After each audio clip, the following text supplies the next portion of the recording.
Hi, my name is Zephyr Wildman. I'm going to offer you a practice tip for Padottanasana A.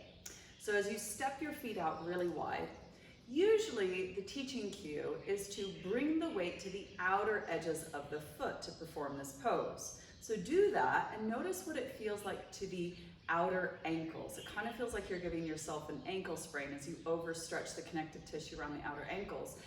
And then notice the impact of the knees. It almost feels like you're trying to bow, and you tend to lock the knees back. Even if you try to keep the knee micro bent, there's a strain on the outer knee, and noticing what happens in the pelvis and the SI joint. Versus micro bend the knees, lift and hover the toes, ground the big toe joint, the inner heel, maintaining that inner arch as you lift the inner arches. And now actively draw your feet and thighs away from each other, about 10 to 20% of effort. With the knees slightly bent, the weight into the inner heel as you abduct the legs, drawing away from the midline. Notice the tone and integrity from the ground up. Now, knitting together the abdominals, zipping up the zipper, bring your hands to your hips. Now I'd like you to micro bend the knees and just come halfway down, drawing your feet and thighs away from each other as you come down, noticing your pelvis folding. Now inhale, come up as you draw your feet and thighs away from each other. Now ground the outer edges of the foot, and as you maybe even draw shins in, squeezing, now try to fold and notice the pelvis almost staying in a posterior tuck like a bad dog as you try to come forward, putting strain on the lower back. So come back up, ground the inner edges of the foot, big toe, inner heel, lift the inner arch, drawing the feet and thighs away as you micro bend the knees, hands to the hips, and now rotating at the pelvis. As you rotate the pubic bone to your legs and your sit bones will lift. First, bring your fingertips as far forward. Again, you can try this. Bring the weight onto the outer edges of the feet. The tendency is it pulls the connective tissue and pulls the pelvis under like a bad dog. Versus grounding the big toe joint, the inner heel, and as you micro bend the knees, draw your feet and thighs away, and it all of a sudden opens your pelvis like a happy dog tail. Bow your head. And you can just rock your hips side to side, exploring the attachments of your inner groins, the adductors, as well as the inner hamstrings around the sit bones, groin area.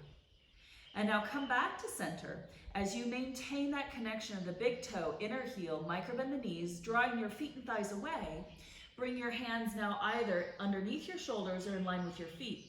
Now, as you lift the shoulders, actively draw your hands, both hands forward. And as you do that, you create traction for the shoulder girdle to maintain this tone and integrity. If you're flexible, you might need to bring your hands back a little bit forward. And as you lift your shoulders, draw your hands forward, elbows point towards the wall behind you, release your head and neck. And as you micro bend the knees, ground the big toe joint, the inner heel, drawing your feet and thighs, sense more space in the pelvis to do the forward bend.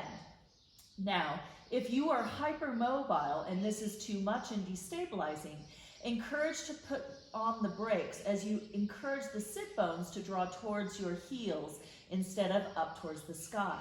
So again, this is your personal practice of bespoking the experience to meet your needs.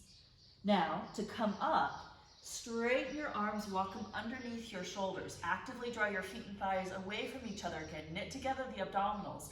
And bring your hands and feel how the legs and glutes help pick you up, stabilizing the whole experience of the spine and pelvis. So I hope that teaching tip will help you change your relationship to that forward bend and give you more structure, strength, but also the space in which you learn how to forward bend at your pelvis rather than over rounding your spine. I hope that teaching tip makes sense. I would love to hear your feedback on it and hopefully share some more teaching tips with you soon. Thank you so very much for listening.